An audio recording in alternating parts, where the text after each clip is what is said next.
ابھی یہ خبریں چل رہی تھیں تو سیکٹری جو پرنسپل سیکٹری ٹو پریزیڈنٹ، انہوں نے جب اپنا پوائنٹ آف ویو دیا وہ بھی میڈیا میں آ گیا، ان کا خط بھی آ گیا، اور جب وہ آیا تو اس کے بعد جب انہوں نے کہا کہ FIA سے تحقیقات کروائی جائیں تو پھر آنن فانن اٹارنی جنرل صاحب سورسز سے یہ خبر چلواتے ہیں کہ وہ دونوں بل وزیر اعظم آفس میں موصول ہو گئے ہیں۔ اٹارنی جنرل خبر چلاتے ہیں کہ وہ دونوں بل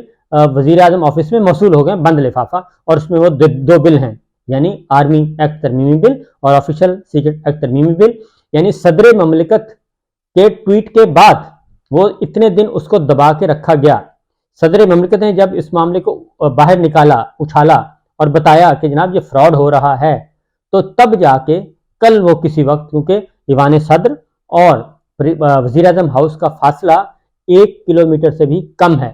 اور کیونکہ مین انٹرنس ایک ہی طرف سے ہے، اور آگے رائٹ سائڈ پہ جائیں تو ایوان صدر ہے، اور تھوڑا سا آگے جائیں تو پرائم منسٹر ہاؤس ہے۔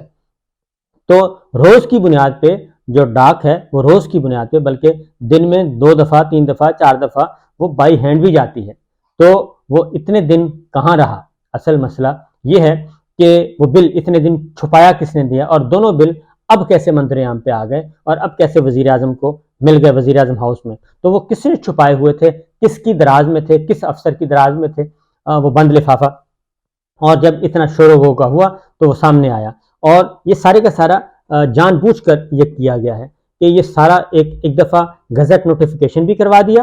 اور گزٹ نوٹیفیکیشن کے بعد اب سوال پیدا ہوتا ہے کہ وہ گزٹ نوٹیفیکیشن بھی ازمپشن پہ ہوا ہے، جو اس گزٹ نوٹیفیکیشن کی ورڈنگ ہے وہ بھی ازمپشن پہ ہے، کہ تصور کر لیا گیا ہے کہ وہ منظور ہو گئے ہیں، جبکہ وہ بل کہیں کسی کے پاس نہیں تھے، کسی نے پوچھنے کی زحمت نہیں کی کہ گزٹ نوٹیفیکیشن ہم جاری کر رہے ہیں تو وہ بل ہیں کدھر، یہ بھی نہیں کیا گیا، کیونکہ از خود وہ ایک مہمہ بنا ہوا تھا، یہ سارا پلاننگ کے ساتھ ہوا کہ یہ سارا کام ہم کر دیں ایک دفعہ، اور ایک دفعہ سمجھا جائے گا وہ بن گیا، کیونکہ گزٹ نوٹیفیکیشن ہو گیا ہے۔ گزٹ نوٹیفیکیشن کے بعد اس کے تحت پرچے بھی، مقدمات بھی درج ہو گئے، شاہ محمود قریشی صاحب پہ بھی، عمران خان صاحب کی گرفتاری بھی عمل میں آ گئی، اسی کی بنیاد پہ جو ہے وہ عدالتیں بھی قائم ہو گئیں، عدالتوں کو، ججز کو خصوصی اختیارات بھی دے دیے گئے، ٹرائل بھی شروع ہو گیا۔ تو یہ سارا پروسیس ہونے کے بعد جب پرنسپل سیکرٹری ٹو پریزیڈنٹ جو ہیں انہوں نے بھی بتا دیا کہ وہ تو میرے پاس بھی نہیں ہے، تو بل جو ہیں، تو جب ان کے پاس بھی نہیں ہے تو پھر پتہ چلا وزیر اعظم ہاؤس سے برآمد ہو گئے ہیں، وہ بھی سورسز سے خبر چلوائی گئی۔ تو یہ ہے معاملہ، اصل حقیقت یہ ہے کہ فراڈ کے اندر فراڈ جو ہے مبینہ طور پہ کیا جا رہا ہے، اور ایوان صدر اور صدر مملکت سے کیا جا رہا ہے۔ تو اب کچھ چیزوں سے سامنے سمجھ آ جانا چاہیے کہ یہ کچھ نہ کچھ پلاننگ کے ساتھ ہی کیا گیا ہے، یہ ایسا نہیں ہے کہ آنن فانن اس میں کوئی ایک آدمی نہیں، پوری چین جو ہے وہ اس میں انوالو ہے، اور وہ اگر آپ اس کی ٹریل کے پیچھے جائیں گے تو پتہ چل جائے گا۔ اس کے لیے اب پہلا مرحلہ وہی بات ہے کہ اب اٹارنی جنرل صاحب کیا کہہ رہے ہیں؟ اٹارنی جنرل صاحب نے جو سورسز سے خبر چلوائی کہ دیکھیں جی وہ بل تو آج موصول ہوئے ہیں، لیکن وہ تو اس سے پہلے ہی جو ہے وہ ایکٹ کا درجہ حاصل ہو چکا ہے، وہ تو گزٹ نوٹیفیکیشن بھی ہو چکا ہے۔ تو دوسری خبر ایک اور خبر ہے، کیونکہ میں بار بار یہ کہہ رہا ہوں کہ یہ سارے کا سارا فورجری کرنے کی ضرورت کیوں پیش آئی؟ وہ فورجری کرنے کی ضرورت اس لیے پیش آئی کہ توشہ خانہ میں عمران خان صاحب کی سزا نہیں بنتی۔ توشہ خانہ میں بھی یہی کچھ ہوا کہ خواجہ حارث صاحب کورٹ روم میں موجود ہیں، عمران خان صاحب کے وکیل، وہ کہہ رہے ہیں میں آرگومنٹ کرنے کے لیے تیار ہوں، میں آرگومنٹ میرے سنیں، تو جج صاحب نے کہا کہ کوئی آرگومنٹ نہیں، اور فیصلہ سنا کے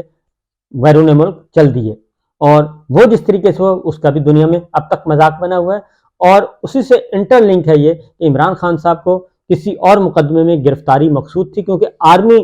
ملٹری کورٹس میں ٹرائل ممکن نظر نہیں آ رہا۔ جب ملٹری کورٹس میں ٹرائل ممکن نظر نہیں آ رہا تو اس کے لیے پھر یہ وایا نکالا گیا ہے تاکہ عمران خان صاحب کو طویل عرصے تک جیل میں رکھا جا سکے۔ اور دوسری خبر لے لیں، وہ ہے جناب عمران خان صاحب مسلسل یہ بتا رہے تھے، اور ہم بھی آپ کو بتا رہے تھے، کہ عمران خان صاحب کو انتہائی بدترین حالات میں رکھا ہوا ہے جیل میں، اور ان کے ساتھ وہ بدترین سلوک کیا جا رہا ہے جو کسی 3rd کلاس دہشت گرد کے ساتھ بھی نہیں کیا جاتا۔ ان کو صرف 3 سال کی سزا ہے محض، اور وہ بھی جس طریقے سے سنائی ہے ہمارے سامنے ہے۔ وہ سابق وزیر اعظم ہیں، وہ انٹرنیشنل ورلڈ کپ کرکٹ کے وہ ونر ہیں، کیپٹن ہیں، اس کے علاوہ بہت فلاحی کاموں میں ان کی خدمات ہیں، آکسفورڈ یونیورسٹی کے وہ فارغ التحصیل ہیں۔ یہ ساری باتیں، اور پھر ایجوکیشن جو ہے تعلیمی شعبے میں ان کی، یہ ساری ان کی کریڈٹس پہ ہیں۔ پولیٹیشین تو وہ سب سے آخر میں آتے ہیں، لیکن ان کو ان کے قانون کے مطابق، جیل مینول کے مطابق ان کو وہ سہولتیں نہیں دی گئیں، اور اب ایڈیشنل ڈسٹرکٹ اینڈ سیشن جج شفقت اللہ خان نے وزٹ کیا اٹک جیل کا، ایک معمول کا وزٹ کیا، اور اس میں جیل کی صورتحال دیکھی، تو وہاں پہ جو بدترین صورتحال تھی وہ عمران خان صاحب کے ساتھ تھی،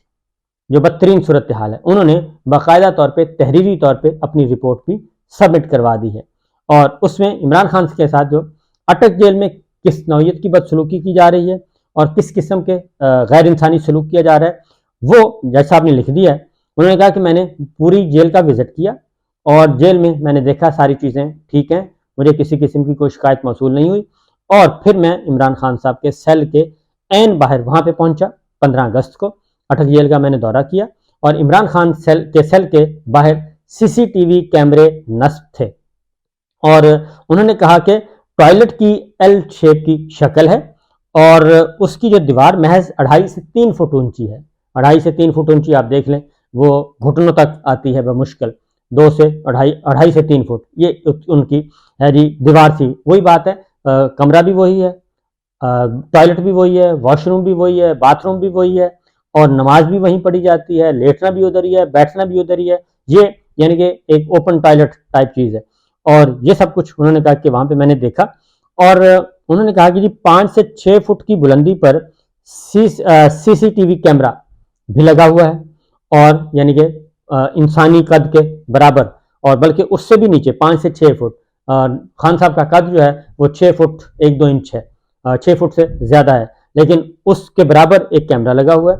اور آپ یہ دیکھ لیں وہ کیمرہ کیا کرتا ہے کہ بلندی سے CCTV کیمرہ کی وجہ سے عمران خان جو ہیں ان کو ٹوائلٹ کے استعمال اور دوران غسل بھی کوئی پرائیویسی نہیں دی گئی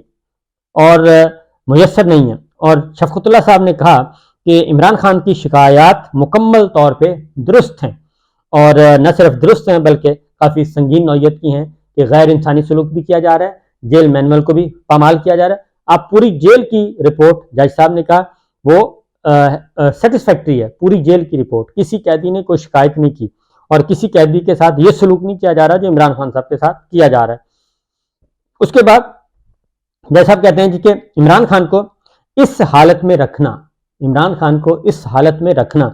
پاکستان پریزن رولز 257 اور 771 کی صریحاً خلاف ورزی ہے، اور ایڈیشنل جسٹس شفقت اللہ خان نے یہ بھی کہا کہ وکلا اور اہلیہ کی جو عمران خان سے ملاقات اور رسائی جو ہے اس میں بھی ہرڈلز کریٹ کی جاتی ہیں اور وہ بھی مشکلات موجود ہیں، اور انہوں نے یہ کہا کہ جیل حکام نے یہ سب کچھ تسلیم کیا کہ جی ہاں یہ بالکل ایسا ہے، یعنی عمران خان صاحب کے ساتھ جو کچھ سلوک کیا جا رہا ہے وہ بالکل ایسا ہے، اور انہوں نے کہا کہ جی یہ درپیش جو مشکلات ہیں اس کے ازالے کی ہم یقین دہانی کرواتے ہیں۔ معاملہ یہ ہے، یہ سچویشن ہے عمران خان صاحب کی، یہ ہے ایڈیشنل ڈسٹرکٹ اینڈ سیشن جج کی رپورٹ جو کہ میرے سامنے اردو میں بھی موجود ہے اور انگلش میں بھی موجود ہے، اور یہ 2 پیج ہیں جی، 2 پیج کا یہ پوری رپورٹ ہے جس میں انہوں نے لکھا ہے، یہ رپورٹ ہے جی report regarding fortnightly jail inspection conducted on 15/8/2023، یہ انہوں نے لکھا ہے، اور انہوں نے جو بھی کیونکہ ہر 15 دن کے بعد ایک جج صاحب جاتے ہیں جیل کا وزٹ کرنے، تو یہ آئے تھے 15 تاریخ کو یہ جج صاحب نے کیا، اور عمران خان صاحب آئے تھے جیل میں 5 تاریخ کو، تو یہ ہے جی ایکچوئل سچویشن اور یہ ہے صورتحال۔ اس کی ایک اور بات بھی بتا دوں کہ عمران خان صاحب جیل میں جیل حکام کے علاوہ وہاں پہ اور سیکیورٹی بھی ہے اور نوعیت کی بھی ہے، اس لیے وہاں پہ خاص طور پہ ان کو کیا جا رہا ہے آبزرو۔ شیونگ کا سامان شیشہ نہیں دیا گیا، باقی تو چھوڑیں بات، ایک قرآن مجید اب تک پہنچا ہے جج صاحب کی جو وزٹ کے بعد صرف ایک شیشہ پہنچا ہے، کیونکہ 2 دن پہلے اس رپورٹ کے آنے سے پہلے ایک خبر چلوائی گئی ایک خاص میڈیا ہاؤس میں خاص کے ذریعے کہ جناب عمران خان صاحب کو اب سہولتیں میسر کر دی گئی ہیں۔ اصل مسئلہ یہ ہے کہ یہ رپورٹ جو ہے یہ 15/8 کی رپورٹ ہے، 15 تاریخ کا وزٹ ہے، یہ رپورٹ منظر عام پہ آ چکی ہے ایڈیشنل ڈسٹرکٹ اینڈ سیشن جج جناب شفقت اللہ خان صاحب کی۔ تو یہ 2 خبریں میں نے کہا آپ سے شیئر کر لوں، اجازت دیجیے، اللہ حافظ۔